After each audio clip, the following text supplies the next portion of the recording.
I'm Ankie Spitzer, widow of Andrei Spitzer. My husband and 10 other Israeli Olympic team members were taken hostage and brutally murdered at the 72 Olympic Games in Munich. On behalf of all the families, I have asked the International Olympic Committee for almost 40 years for a minute of silence in their memory. A minute of silence for these men who went to the Munich Olympics in peace, friendship and sportsmanship, and who lost their lives.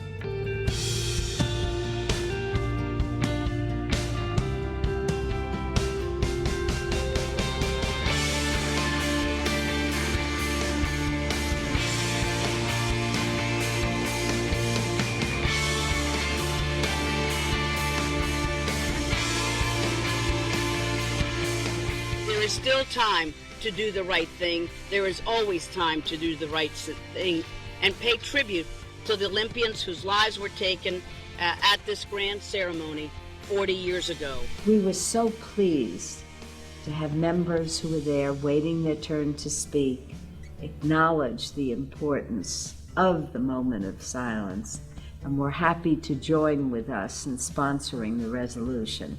We passed a resolution calling upon the Olympic Committee to recognize 40 years and commending the Rockland JCC. This is not a political issue.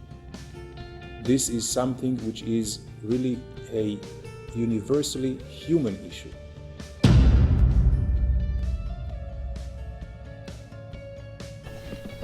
So Ankie has spoken to the press office already. They've received her email request. When she said this is Ankie Spitzer calling, They hung up. they said, we know who you are. Press conference. Right. So the one thing that I would say, Ankie, and then let's move on to, because what we really need to get done right now, the most important thing we have to do is finalize the press release. Ankie, it's a great opportunity to, if you know, Rogue is going to be there, to look at his face and point at him and say, you don't belong here. The IOC has dismissed calls for a minute's silence to mark the 1972 Munich massacre during the opening ceremony of the 2012 Olympics. And we feel that the opening ceremony is an atmosphere that is not fit to remember such a tragic incident. Well, I want to remind him that only 2 years ago in Vancouver, when unfortunately Kamaratashvili from Georgia, he was killed in a training accident. He was also an Olympian, also an Olympic athlete. It is with great sadness that we acknowledge the tragic loss of Noda Kamaritashvili of the Georgian team. We extend our deepest sympathies to his family, his friends, his teammates and countrymen.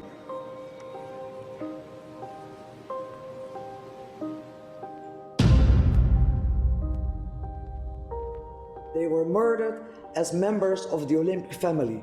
At least honor them as members of the Olympic family. Everybody is calling me and they say, well, it's over. No, it's not over yet. It's just the beginning. It's not over yet. I'm asking each and every one of you to take responsibility and sign the petition and forward it to everybody you know.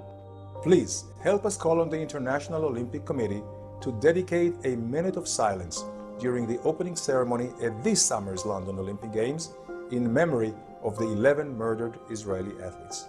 In terms of raising awareness of a 40-year-old human rights issue, we did an enormous thing for the families of the Munich 11.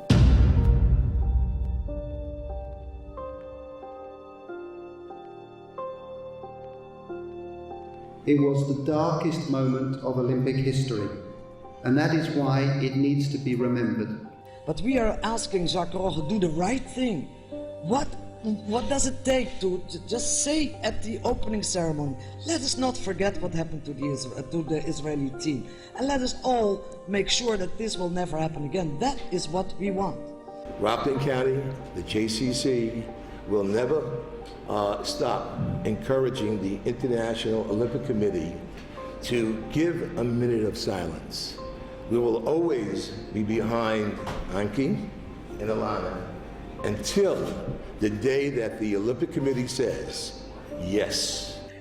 Tonight we are going to present Jacques Rogge with a petition that was made with the help of our good friends from Rockland. When we made this commitment, it wasn't just a simple statement that we weren't going to stand behind.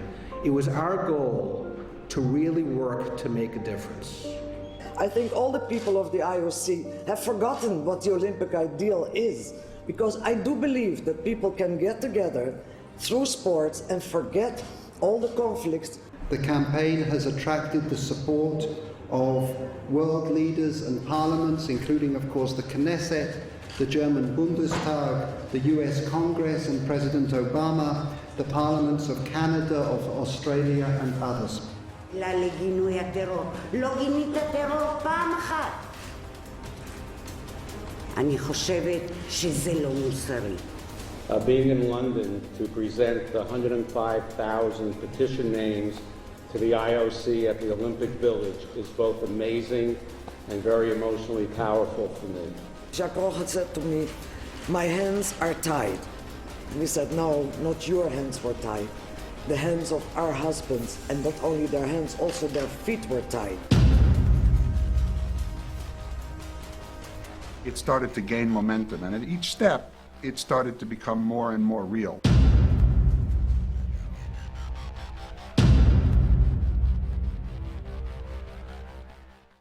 After 40 years, if you're not going to do this with so much pressure from the whole world, then I call it discrimination. The community got behind it, and then Catholic University got behind it, and then different governments got behind it, our own United States Congress and Senate, and the President and the Secretary of State all got behind it.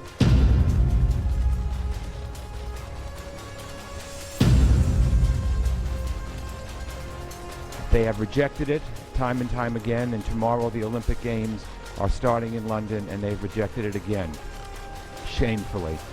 So I will use the rest of my 1 minute to do a moment of silence for the 11 Israeli athletes who lost their lives at the 1972 Olympic Games.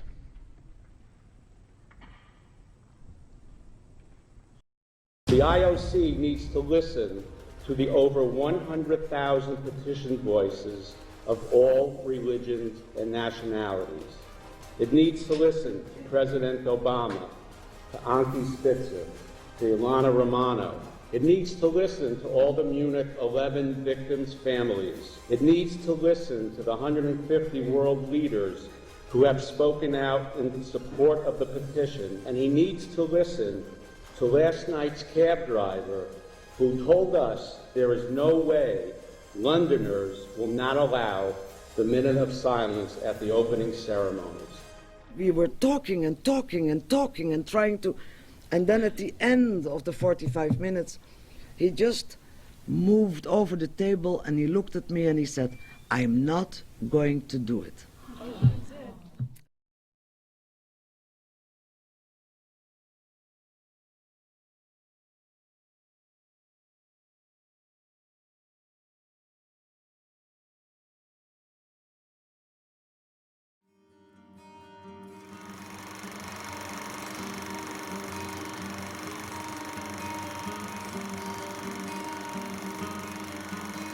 Our life couldn't have been better because I was newlywed. We had a baby girl, 5 weeks old baby girl. And the best thing that ever could happen to any sportsman was going to the Olympics, and that is what was happening to Andre, to my husband.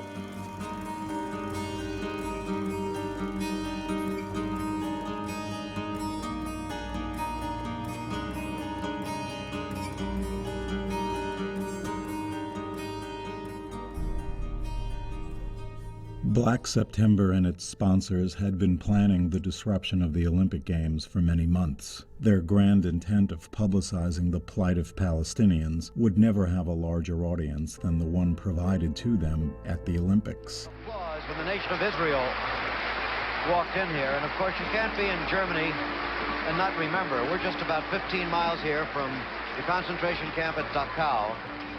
But it is perhaps a measure of the fact that people and times and nations do change, that Israel is here, the Germans are cheering the Jewish athletes. The participants in what has come to be known as the Munich Massacre had no idea what their target would be until they were very close to the start of their attack. The Israeli team was out the night before, enjoying an evening at the theater, and returned home late in the evening. Shmuel Lalkin's 12-year-old son was with the group and had requested permission to stay the night in the quarters of the weightlifters and wrestlers, his new friends. We came back from Fiddler on the Roof. The wrestlers and the weightlifters came to me and said, Mr. Lalkin, your son came to see our training system and so on, and he comes to us very often at the hall. And we'd like him to stay tonight. My wife was looking at me and so on. I understood she thought, why not? Why not? What happens? So your son will be there sleeping one night.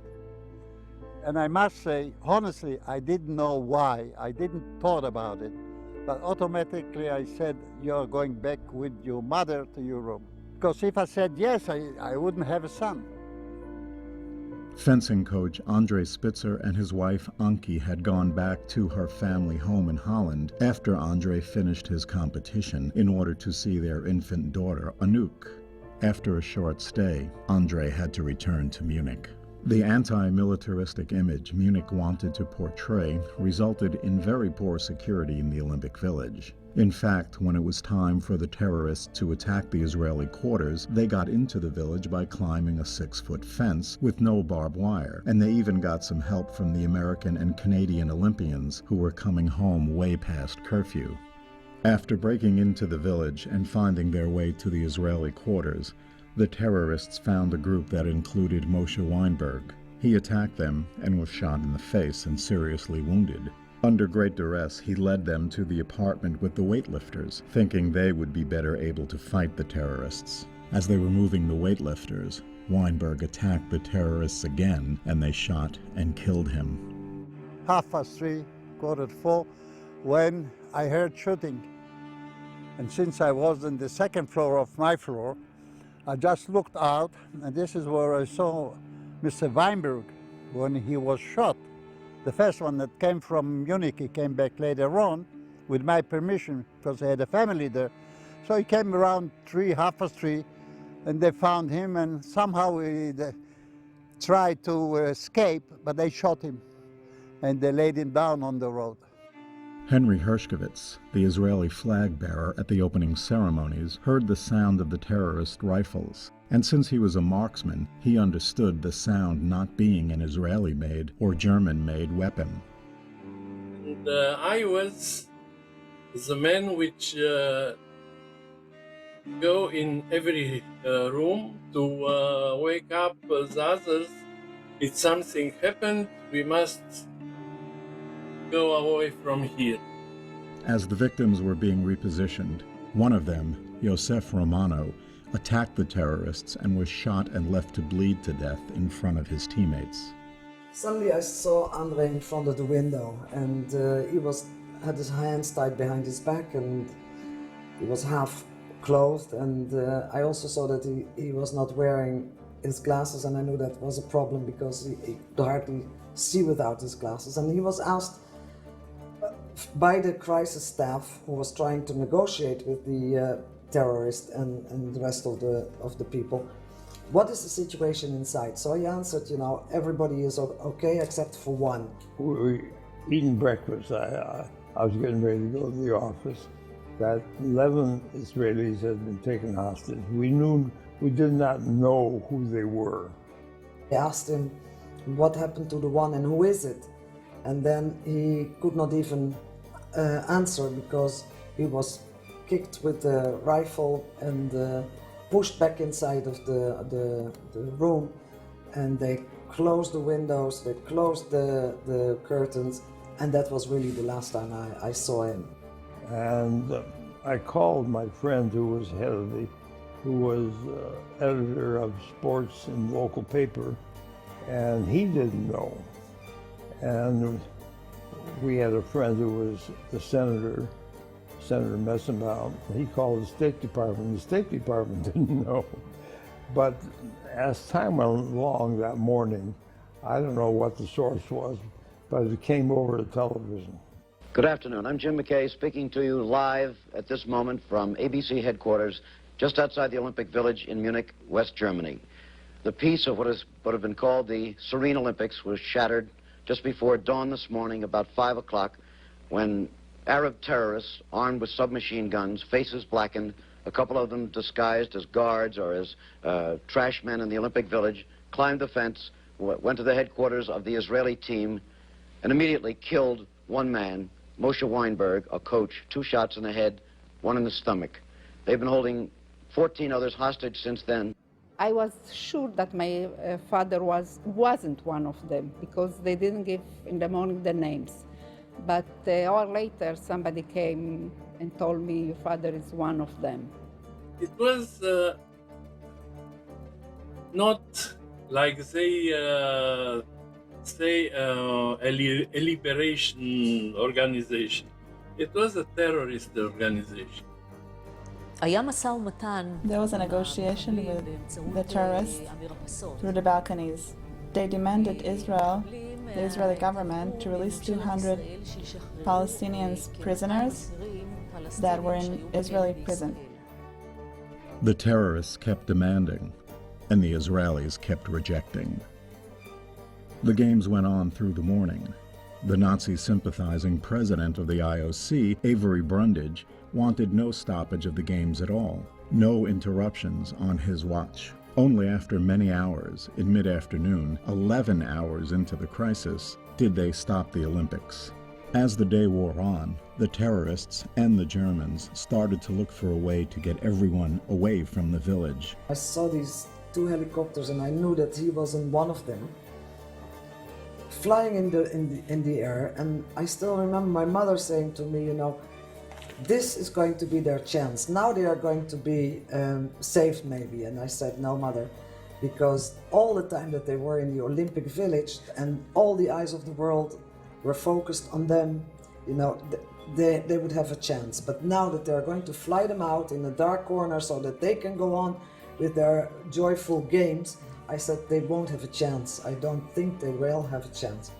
Well, Reuters had announced that all the hostages were free. Waiting for some good news, which in the beginning they gave us, but in the end, you know the end.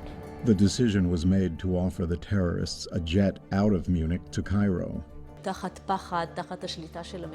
After a day of being terrorized, our athletes were head down, they were scared, they were sad, they were humiliated, and they were their hands were bound.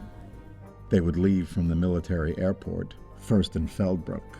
A plan to rescue the hostages, and then virtually everything else at the airport, was so poorly conceived and staged that there was almost no chance of success. There was also no effective plan for presenting information to the media. Somebody, not authorized to speak, told gathered reporters later in the evening that the hostages were safe and that their captors were all killed. The media reported it. Originally, they said that the hostages were safe. Now that has been changed. And an Olympic spokesman said, we are afraid the information given so far is too optimistic. We didn't get a call from Germany, and we knew that if they were free, he would call us. Little equipment was in place. A plan that involved sharpshooters didn't have enough sharpshooters. The roads to the airport were jammed with onlookers, therefore additional equipment couldn't arrive. There were no radios, so individual assets could not communicate with one another. The team pretending to be the flight crew designed to rescue the hostages on the plane took a vote and chose to abandon the operation shortly before the terrorists and their captives got to the airport. But without a radio, they couldn't let anyone know they quit. In fact, the entire German response was a complete disaster. The latest word we get from the airport is that, quote, all hell is broken loose out there, that there is still shooting going on, that there's a report of a burning helicopter, but all seems to be confusion. Nothing is nailed down. We have no idea what has happened to the hostage. I don't know, about 12 o'clock, I think. It came as subtitles on the television that all the hostages were dead. We've just gotten the final word. You know, when I was a kid, my father used to say, our greatest hopes and our worst fears are seldom realized. Our worst fears have been realized tonight. They have now said that there were 11 hostages. 2 were killed in their rooms yesterday morning. 9 were killed at the airport tonight. They're all gone. Anki Spitzer returned to Munich the following morning and attended the memorial service for the victims. Shortly after the memorial, the games began again, amid great disagreement about whether or not to do so. The head of the games in Munich opposed starting again, as did many athletes. In fact, some entire teams left. Anki went to the apartment to see where Andrei was held. It clearly depicted the nightmare her husband and the others had experienced just one day before. His student said to me, Anki, you're not going up there, because when they killed Joseph Romano, he was bleeding to death in front of the rest of his friends. When they shot him, they tried to grab a Kalashnikov from one of the Palestinian terrorists, and when he tried to do that, they shot him 4 times, and they said, if anyone is going to try this is going to be your end. I cannot even describe what I found there, because all these people were there. There were 8 terrorists, there were 11 hostages in one small room. There was blood all over the place, you know, where they shot him, you know, half of the wall came back into the room. They brought them food, but of course nobody ate, and they didn't let them go to the bathroom. It was the most incredible scene. Can't understand it. They murdered in the Olympic Village while they were resting for the next competition, for the next day. If this is where Andrei spent his last hours of his life, somebody is going to pay for it, and I don't mean pay with money, but he's going to say that he was responsible, take responsibility for this. The bodies were returned to Israel. Grow up with a big hole in your heart, and you are angry a lot of times on everybody. Because you go to class and the teacher say, everybody brings his father this evening to help us with to build something. You say, why can't she say a mother? Why a father? And you know, it's go on and on with you. Prime Minister Golda Meir received the families, telling them their loved ones would not be forgotten. Not by her, not by Israel.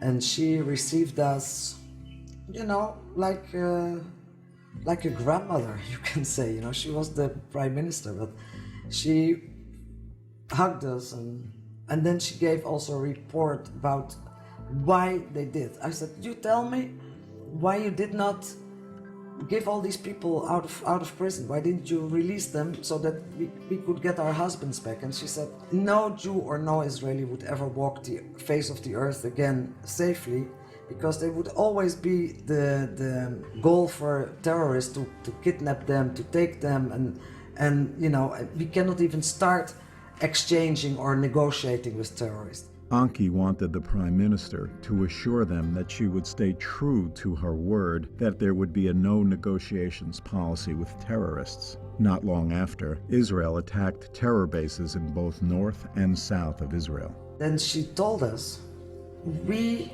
are going to hunt these terrorists till the end and the end of the globe. She said, we are going to hunt them down, and they are not going to be able to ever do something like this again. I'm not here for revenge. I'm not here for revenge.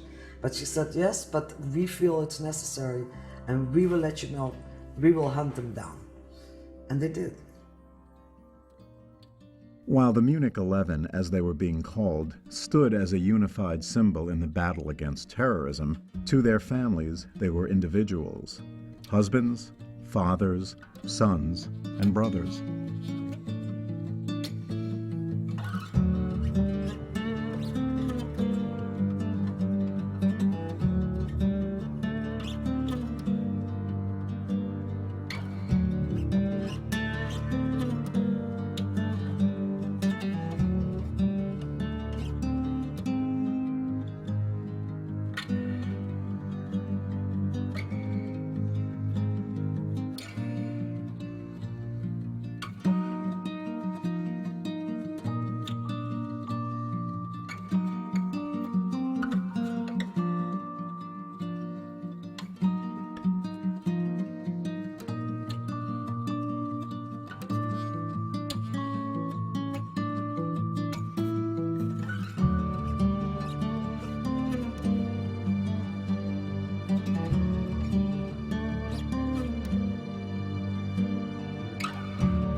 ask my mother questions like, how was he as a father? Because suddenly I'm a mother to my children, and I find myself still looking for pieces of his personality. I'm thinking about him every day. And I spoke about him a lot to my children, which they knew him, and they are speaking about him always. My mom says that he was so strong every time he went to the beach. He really held all the beach on his hands and used to take him, like, throw them on the air. And sometimes I tell my son, you know, when I was small, my mom told me he would throw me in the air, and that was only a couple of years old. So my mom used to say, Yossi, watch out for the kids. And that's what they miss, the fun. Of course, a very strong, happy person that came to Israel from Libya with his grandmother when he was young and fought all the way for his family. And then, you know, sportsmen in Israel, he didn't have these sponsors, and they have to work and afternoon to practice. So fought all the way to the Olympic, really wanted. The families would ultimately begin a campaign to hold a minute of silence in their loved ones' behalf at the next Olympic Games. They were told the next Games, to be held in Montreal, would be too soon after the event to acknowledge them with a minute of silence. She's kind of a lion. My mom, you can't stop her. She's so strong person. And even today, almost 40 years after, she's still fighting. Any athlete in Israel who rises to compete in the Olympic Games knows and understands what the Munich 11 means to the country. In every event, and it doesn't matter if it's a gala evening or just a meeting of young athletes, always the Munich story is part of it. 2 weeks before I went to the Olympic Games, I knew that I want to meet the families, and I went to Anki and to the other families, and you know, I called them and I said, listen, I was already third in the world, and you know, with many titles, and quite well known in Israel. I must meet them before and tell them that we actually the next generation that comes after their beloveds, and we are there, still remember. We remember their families. I didn't thought about it before or during the race, but immediately after, when they asked me what I want to dedicate the winning, and so that's what came up for me. The first thing that came up is to dedicate it for the 11 athletes that here in Munich. Committed to myself that if I will win the Olympic medal, I will dedicate it to the families. And I felt that I could close a circle in the Israeli sport, that the massacre in Munich didn't actually stop the Israeli sport. This is the one and the only thing that is right to do. And even 40 years later, it's still not too late, and it's time to do it, and it's right to do it. And by you guys, the IOC, not doing it, you are going against the IOC ideals. The future heads of the IOC all rejected the families, including Michael Morris, Juan Antonio Samaranch, and Jacques Rocha. They each said recognizing them would be too political. Its time wasn't right. Every time. They thought that if they do it, that's the end of the Olympic Games, because all the Arab countries will not come. I spoke many times to the head of the president of the International Olympic Committee. And what they said to me, they said, Anki, if we are going to do this, then all the Arab delegations are going to leave the Olympics. So I said, let them leave. Because if they don't understand what the Olympics are all about, you know, let them go to the World Championship, to the European Championship, whatever they want to go. But if you come to the Olympics, it has an extra something extra in there, and if you don't understand it, don't come. Because the world is so tough, so dangerous, so tragedies, and if we can a little bit, to make it better, to make it for each other, and for all the human people, for the world. So it's great. It's very important. I didn't ask you to say, let's have a minute of silence for 11 Jews. I said, I want a minute of silence for 11 genuine sports people, part of the Olympic family, who came here to participate and who went home in profit. That's all. Until today, it hasn't happened. But I know it's going to happen one day. The families were beginning to run out of steam by the time the games in Beijing were over in 2008.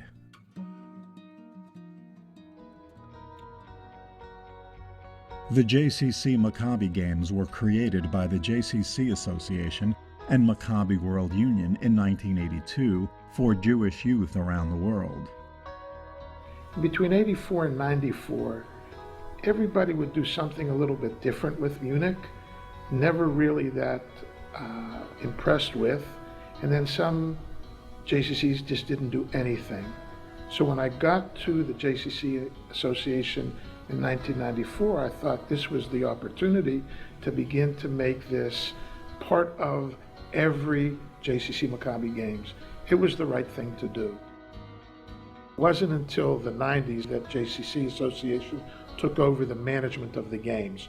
So once the association took over the management of the games, they were able to then dictate some of the rules and regulations that we were going to follow. When I came in 1994, it was just, here's the idea, let's see how we can move it forward. It was probably about 98 or 99 where we changed the contract to say, okay, every year there needed to be a celebration of the Munich experience. Lenny Silberman made it his goal to get to know as many of the families as he could. And a lot of them were connected to Maccabi World Union. Ben Berger, for example, lives in Cleveland. His son David was the only athlete, American, that was killed in a year. So we know through the Cleveland JCC that there was a huge memorial, actually the old Cleveland building, to David. Lenny went to meet Ben. In 1997, I tried to reach out to Anki Spitzer through our office, JCC Association office in Jerusalem. And let's just say I wasn't being very successful.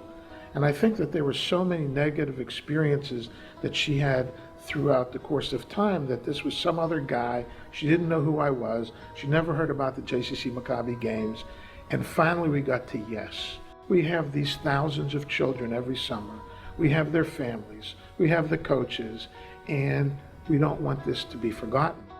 Part of the individual games host's responsibility was to craft the games and the tribute as they best saw fit. Some of the Munich 11 families attended the opening ceremonies of the JCC Maccabi Games. Anouk Spitzer, Anki and Andre's daughter, was in Washington, D.C. for the opening of the games several years back. She was on stage with Jim McKay. Her very presence inspired the audience. The really sad thing is that we still, 33 years later, live in a world that is struck by terror. Every opening ceremonies that I sit at, and I can't tell you how many I've sat at, I wait for that moment to see what that community is going to do.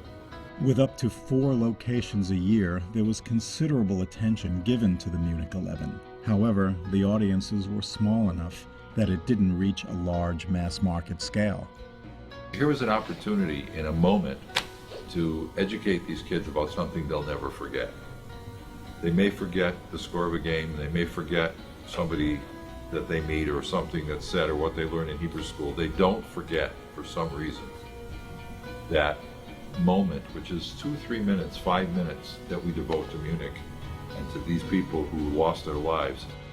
The initial reaction to the Change for Change and the moment of silence was that we bit off more than we can chew, and are you crazy?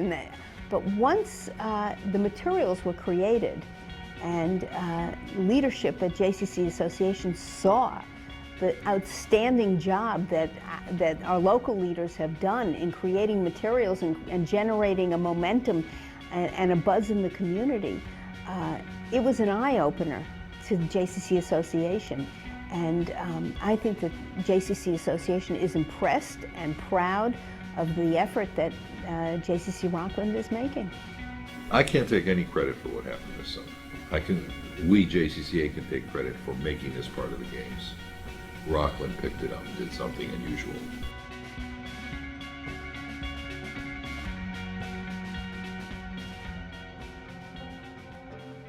In 2010, JCC Rockland announced that the JCC Maccabi Games would be held in Rockland County, New York. JCC had never hosted, but had been attending the games for more than 20 years. The feeling was that hosting would bring visibility to the JCC in Rockland. It was an excellent opportunity to bring more than 1,000 teen athletes and their families to the community, just 40 miles outside of New York City. Next year is the 40th anniversary of the Munich Massacre, and our JCC board dedicated next year's games to the memory of the Munich 11. Under the leadership of CEO David Kerstel, JCC Rockland committed itself to making the tribute to the Munich 11 different than it had been in the past. The Munich 11 wouldn't just be a part of the opening ceremony. Instead, the entire games would be dedicated to them.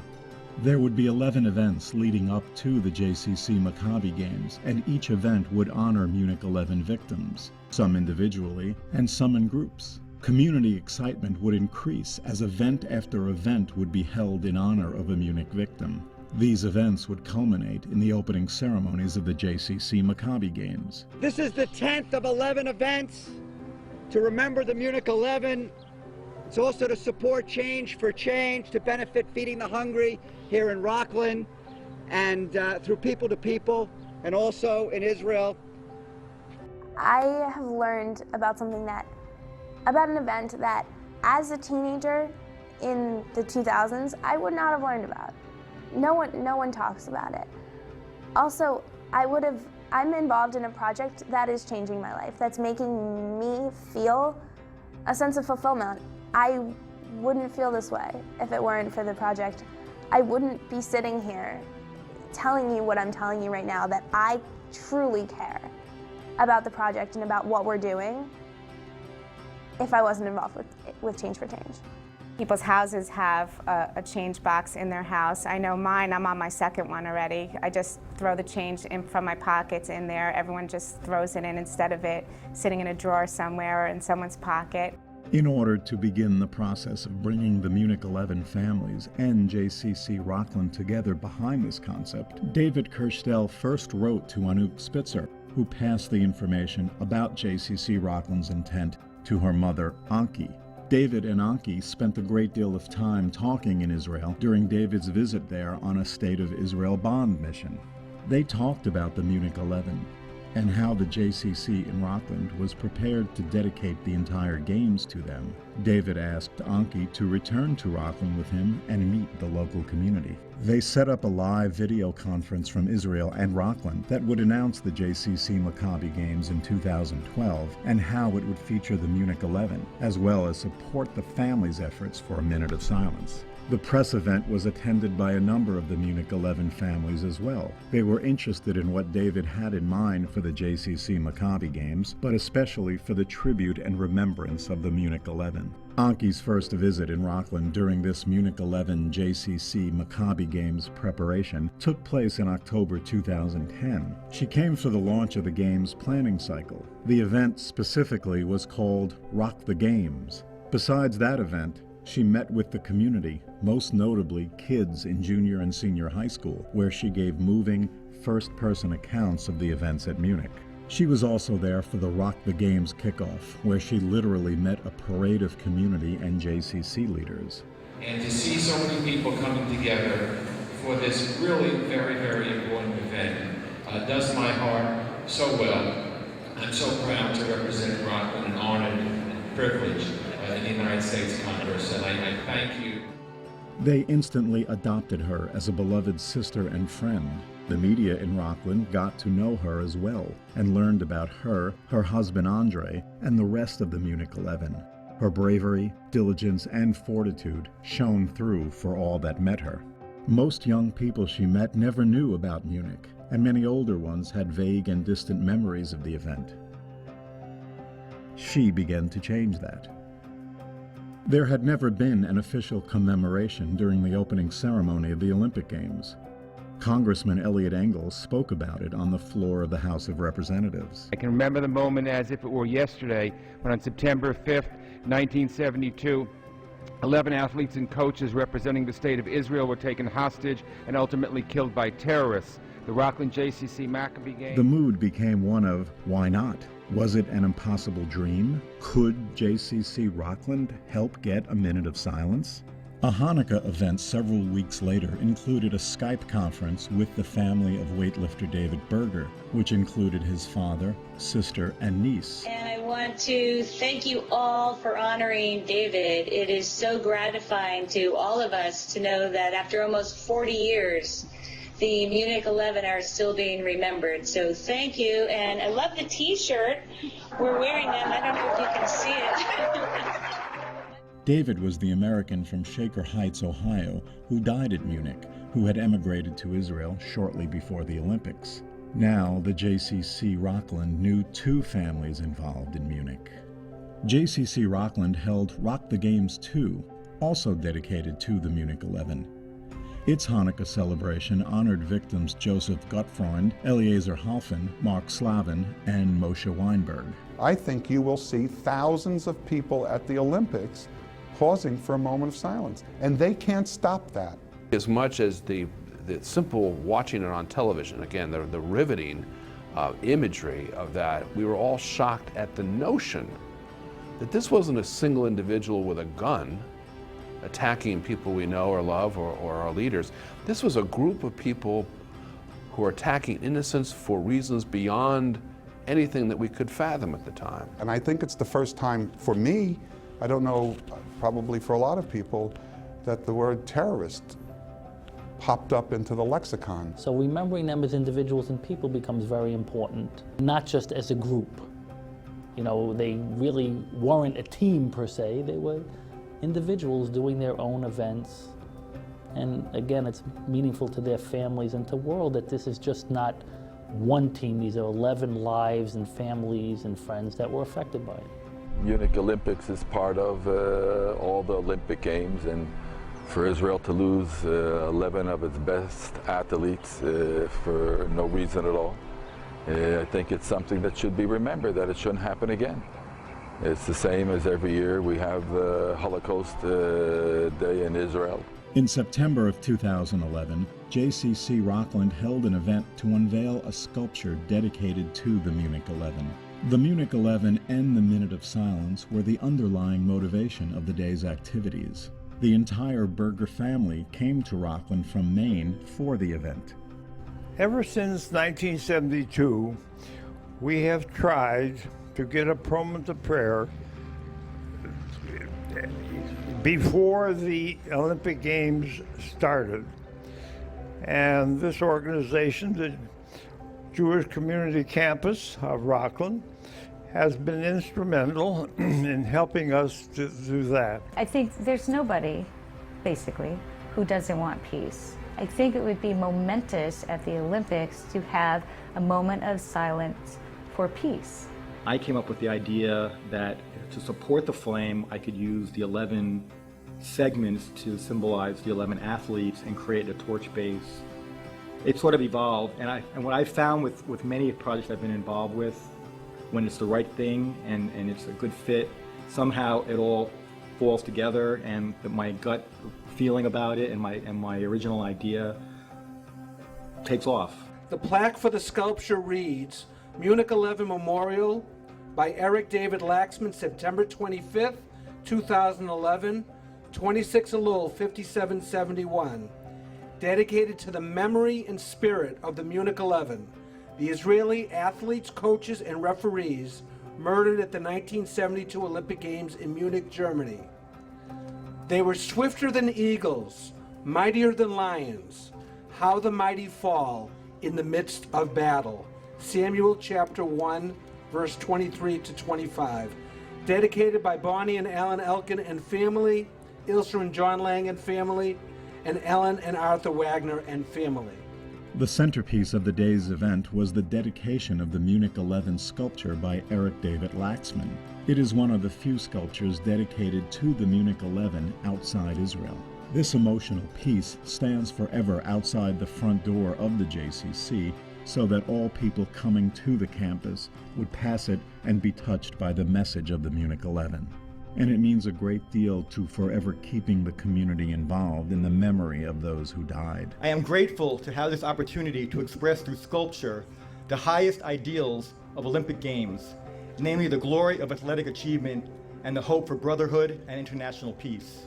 The memory of these victims of Palestinian terrorism needs to be kept alive, and this sculpture will achieve that. What happened on September 5th, 1972, happened to real people with real families, with real hopes and dreams. While the events of that day may have ended their lives, we proudly say that nothing will end their dreams. But they were somebody's child, they were somebody's husband, and they became a victim for no reason. They were there, as I said earlier, for all the right reasons. Remember the image of the guy standing on the balcony, which I think almost everybody does. I don't remember if I remember it from that time or since, but it's sort of seared in my head that, this was a terrible thing, and it was something bad happening to Jews in the world. It was on an international stage, on the world's biggest stage, with millions of people watching, going over TV live while it happened. But because they're Israelis, they were never honored. It's in every other aspect of any other kind of victim, they're honored almost immediately. International Olympics Committee, shame on them, and they're disregarding their own, affirmations that this is not about politics. Because there's nowhere other than politics. Why would they not acknowledge it? Unless there is in that international organization, some sort of anti-Semitism. I mean, it comes down to that, and I hate to say that. But I don't know what's the other answer. Could JCC Rockland undertake this mission to get a minute of silence at the opening ceremonies of the Olympics? It would need to learn the makeup of the International Olympic Committee, to determine what its politics was and what its history was. It would also need to know who IOC President Jacques Rocha really was, beyond being an Olympic athlete in 1972 from Belgium and one of only 4 men to hold that position since September 1972. It would also need to know who some of the other Olympic Committee members were. People like Alex Giladi, the Israeli, who felt a minute of silence was not a good idea at the opening ceremonies of the Olympic Games. In order to systematically dismantle the IOC's resistance and the world's indifference to the minute of silence, the JCC, through local leadership, would engage its considerable political contacts, not just on a local level, but on federal and state levels as well. They took advantage of a media that was waiting for a good story. And this David and Goliath story was certainly that. Some of us are shocked that there isn't some recognition of a minute of silence, and maybe naively we think at some point in the Olympics that it may not be on TV, but somebody standing in a stadium before a national anthem, but it's not been done. And there may be some people very naive out there that think it's being done, and it's not. So I'm very proud that the JCCY here in Rockland is taking on this international cause. You have to know what happened in the past in order to ensure that these things don't happen in the future. And we need to educate people about that. David Kerstel and everyone working on the Minute of Silence would capitalize on Anki's popularity and her outspokenness. It was a terrific 1-2 punch, as JCC Rockland would make small amounts of progress while Anki was on a much bigger stage. Strategically, JCC Rockland's leadership also decided to do whatever it could do to force the IOC to have to address the issue of the Munich 11, such as through reporters' questions and inquiries. The more Jacques Rojas had to address the question of the minute of silence, the more he and his decision looked bad in the eyes of most people.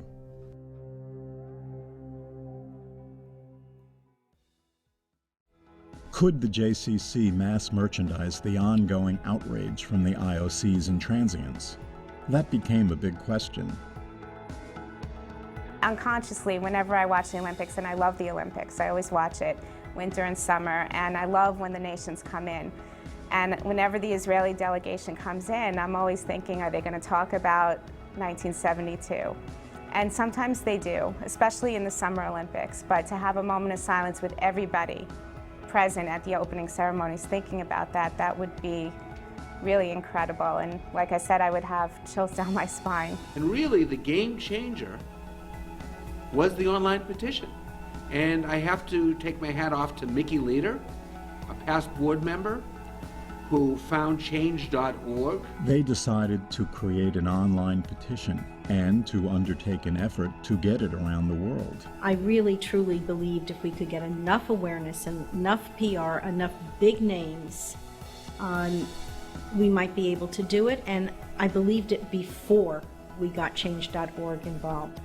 A small JCC Rockland team worked closely with change.org to craft the right wording. Anki had come into town to participate in one of our events where we honored her husband, Andre, and we recorded her for the online petition. JCC Rockland didn't know it then, but the petition would become the centerpiece of the Minute of Silence campaign. We might have thought we'd get 1,000 signatures, we'd get 2,000 signatures. But between Mickey Leader, our past president Steve Gold, who chaired the online petition, people reaching out to organizations nationally, locally, people getting on board, all of a sudden, thousands of people were signing the petition. Many believed the Minute of Silence had to be getting close when the government of Israel, for the first time ever, made a formal request for a minute of silence at the Olympics. Thanks to your activity and other organizations, for the first time, the Israeli government decided to take a firm position on this issue after 40 years.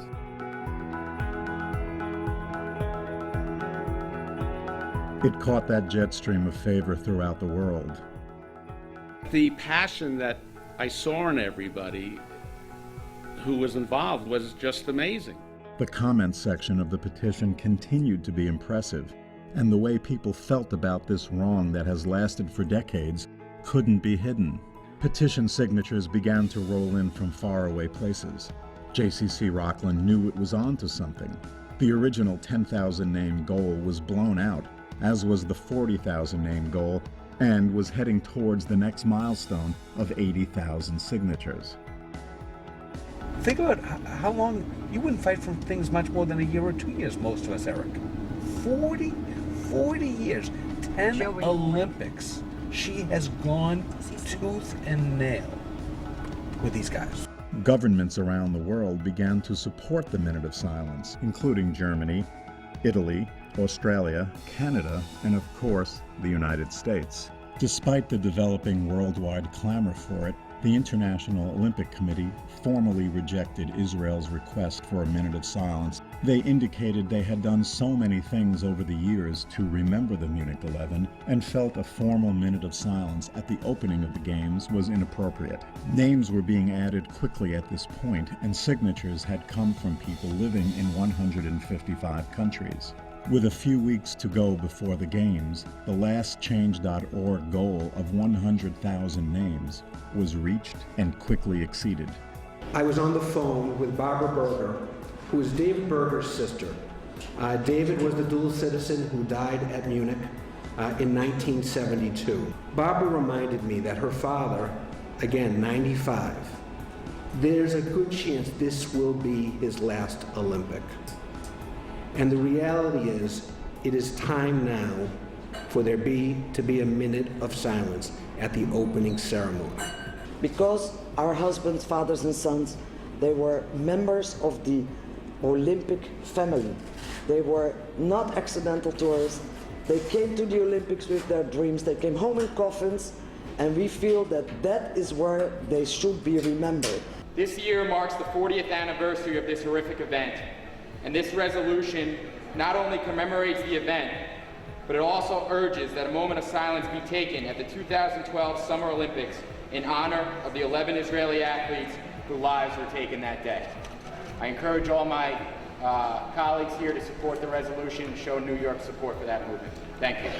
It is essential that we help every generation remember what hate, what anti-Semitism, what an anti-Israel focus can result in. We must have this moment of silence to help people remember. On the 27th, the opening day of the Olympics, I was down on 2nd Avenue across from the Israeli consulate, and they had 50 politicians and well-known people from federal to locals making statements, and there were probably as many news media there taking interviews and pictures and videos, so it was very electric at that point. He said, write a letter and I'll give it to the president. I don't know if anything is going to happen. And he says, you know, when I say I'm going to give it to the president, I'm not really giving it to the president. I'm going to give it to one of his people. And he got it done. You know, then we pushed heavily with Romney, you know, the Governor Romney's people to endorse it, and Hillary Clinton endorsed it. Leszek Sibelski is a teacher at the Catholic University of America. He teaches us a sociology of sports class. He and his class have made a commitment to this cause, and they have worked diligently to make a difference on remembering Munich. My name is Eric Orontes, and I support 1 minute of silence in this year's 2012 London Olympics. My name is Sandra Bonilla, and I support the 1 minute moment of silence for the Munich 11. My name is Thomas Cunningham, and I support the 1 minute of silence for Munich 11. My name is Elizabeth Brisky, and I support the 1 minute of silence. My name is Zach Shutsky, and I support the 1 minute of silence for the Munich 11. My name is Asia Kreitz, and I support the 1 minute of silence for Munich 11.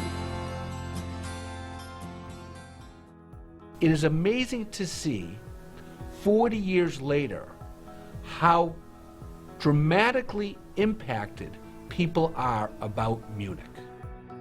Well-known Florida businessman and philanthropist Stanley Tate took the Minute of Silence movement to heart. He spent nearly $200,000 of his own funds to purchase ads in 50 publications around the world in support of the Minute of Silence. A congresswoman asked me, did I know about it? I said no.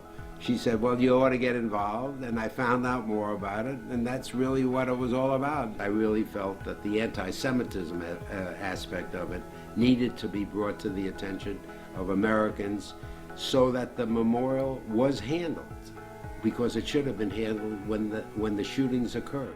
Listen to the U.S., Australia, Britain, Canada, Germany, Italy, and Israel.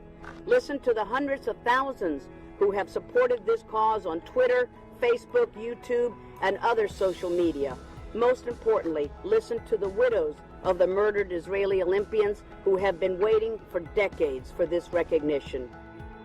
Senators Kirsten Gillibrand and Marco Rubio sponsored a measure in the U.S. Senate calling for the Minute of Silence. It passed unanimously. I was called by the chairman of the Olympic Committee in answer. I must have called him 7 times. I didn't know the guy. And he called to tell me that I should call off my ads because they took a vote, and the votes decided they would not have the memorial. And I said, well, you got to tell me more than that. Anyway, to make a long story short, he hung up on me. With so many signatures and so much support for it, JCC Rockland leadership made a decision to go to London to hold a press conference demanding the Minute of Silence, and to attempt to deliver the petition directly to IOC President Jacques Rocha.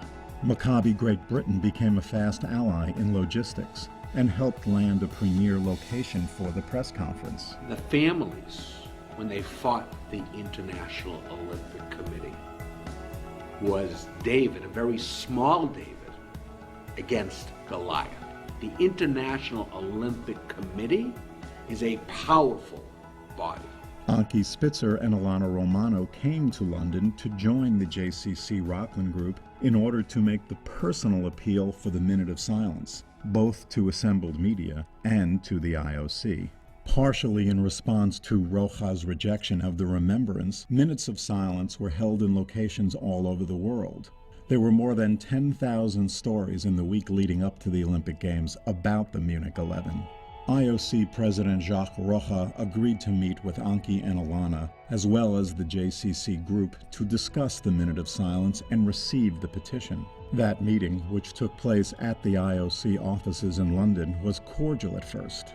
Roja accepted the petition, which was placed on his table with a literal thud. After the presentation of the petition, the JCC contingent exited the room.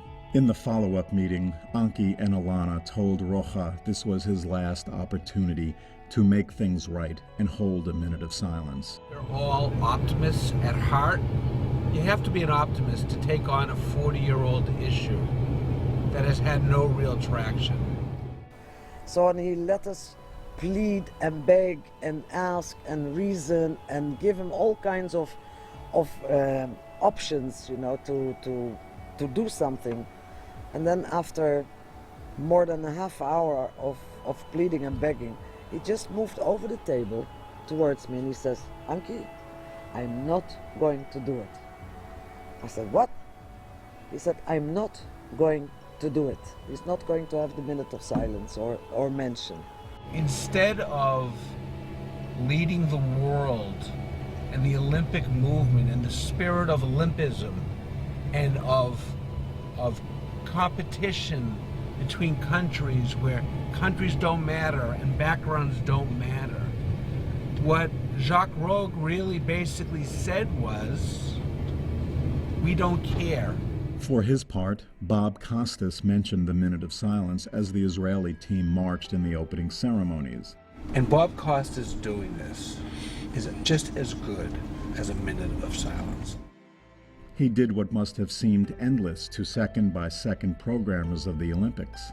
He went silent for 6 full seconds as the Israeli team marched by. Tonight, with the world watching, is the true time and place to remember those who were lost and how and why they died.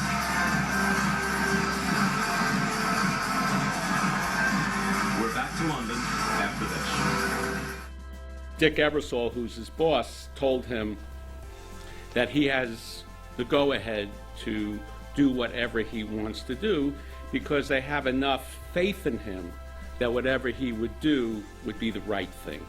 In one of the game's most inspirational moments, U.S. gymnast Ali Raceman won a gold medal in gymnastics and afterwards dedicated it to the Munich 11.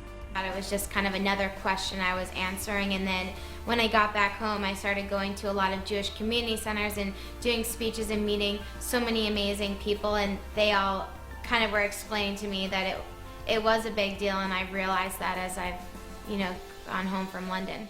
Even though we did not get our minute of silence, the world has been reminded of what happened 40 years ago to our husbands, fathers and sons.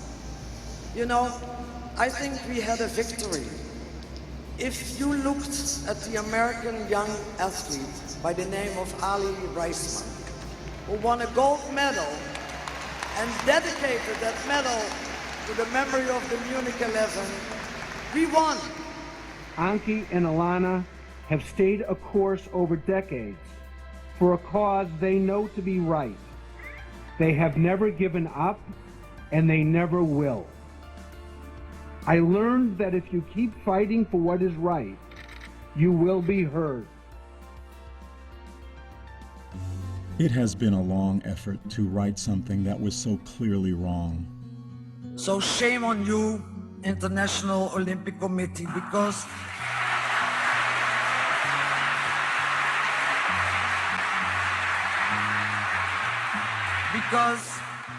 you have forsaken the 11 members of your Olympic family.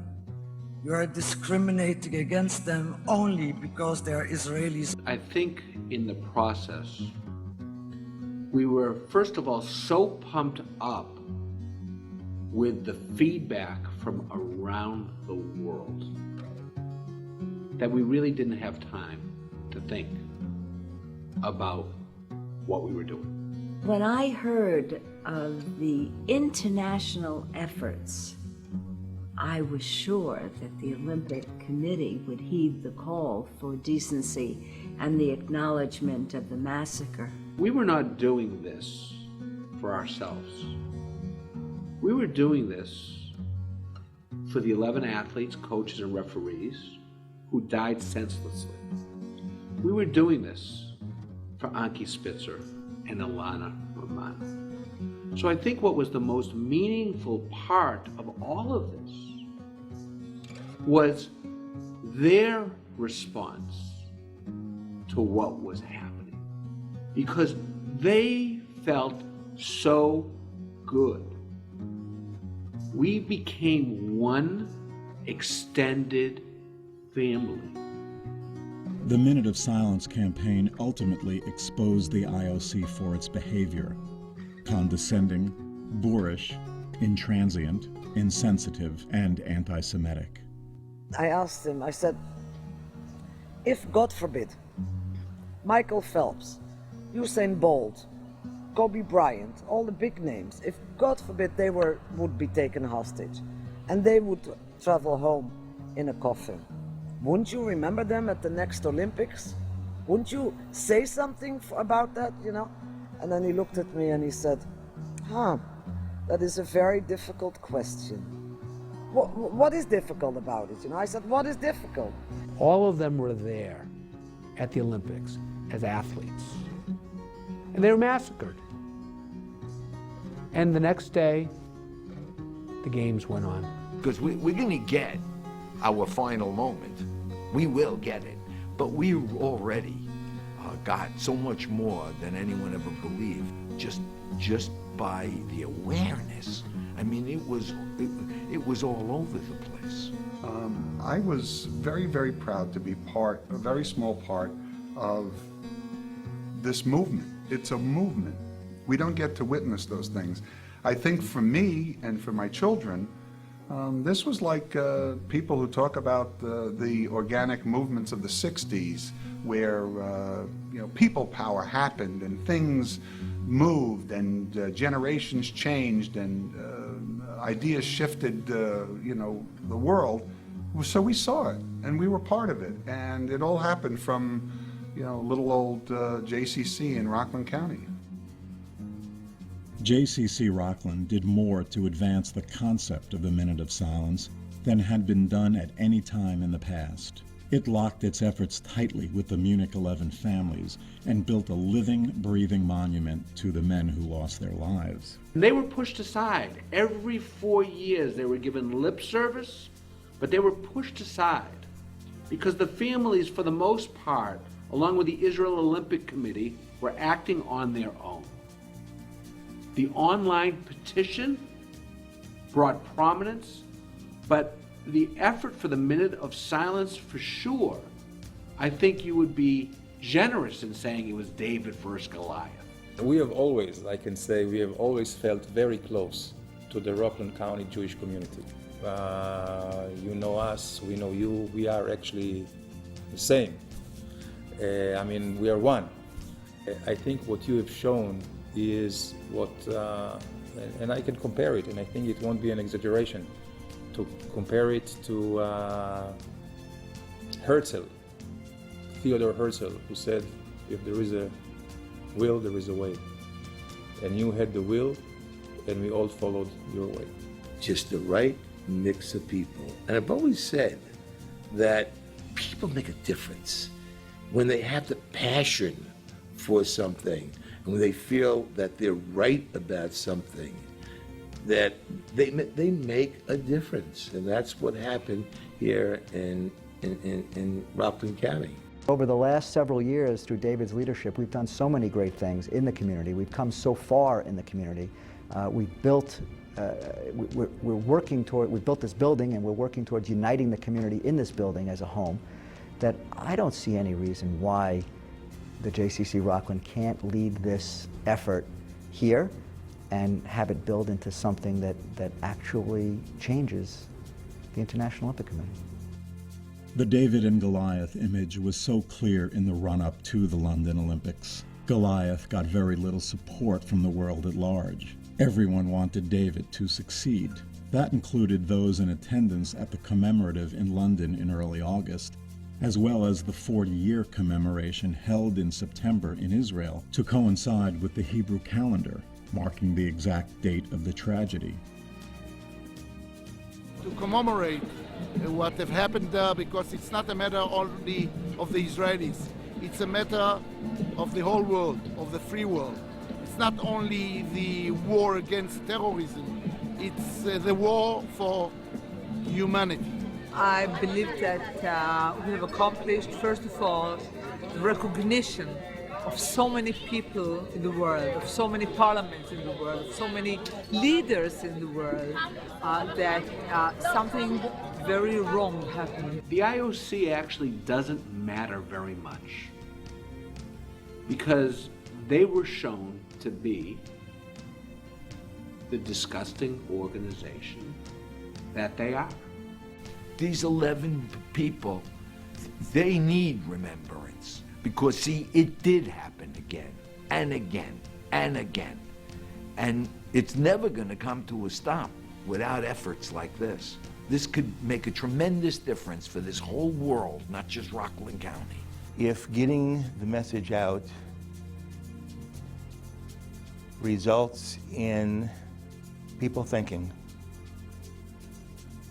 then we've won. The activities towards London as a new beginning of a new process. Now, I'm certain that there is a consensus that the IOC should do something. And now is the time to work together of how to do it. The effort was a success by virtually every measurement. So many people around the world participated in the effort to remember the Munich 11. People who never knew about Munich came on board. They became allies and friends and will be so for the future. The efforts of spring 2012 were only part of the long road the families have walked, but it will assure that these men will never be forgotten. We were there in 2012 when there was a movement for the world to recognize that 11 innocent Israelis were murdered, and we said no more. And 40 years after, we said no more. You will recognize this, and the world did.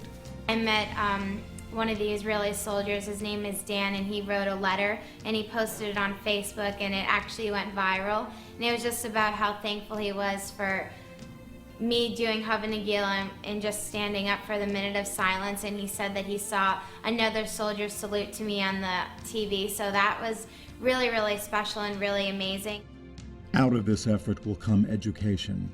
Israel has already begun to create modules that will keep school children learning about Munich in the future. The same plan and hope for success in education now exists in the U.S. as well. In truth, Jacques Rogge lost, because Jacques Rogge lost the opportunity to do something that no man that sat in his seat before him for 40 years was willing to do.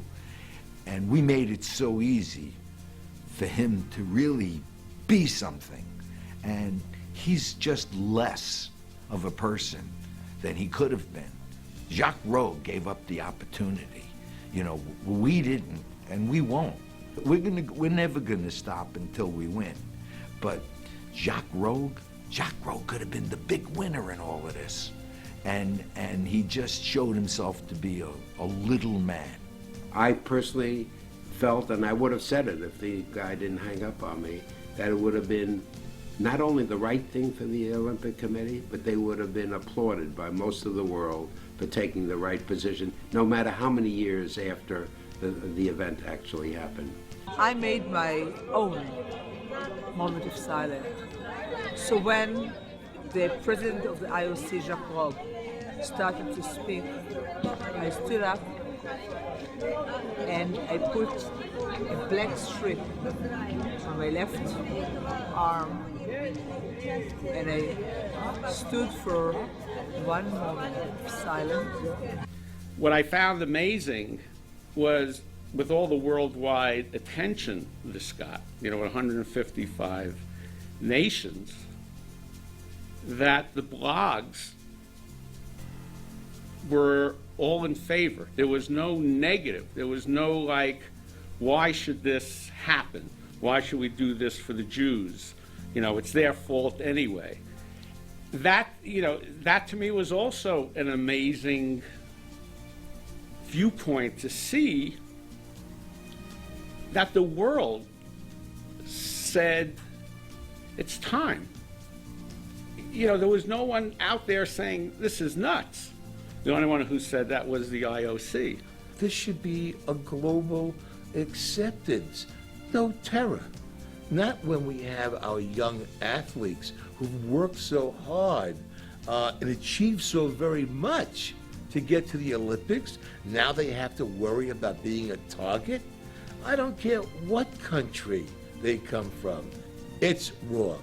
To have our contingent speak to these world leaders and speak truth to power, to tell them where it was, for me, at that moment in time, it didn't matter whether or not there was a moment of silence, because there was no silence. The goal has always been to get a minute of silence for the Munich 11, because through that minute, held on such a giant stage, the memory of the 11 men who lost their lives would be seared forever in the consciousness of people around the world.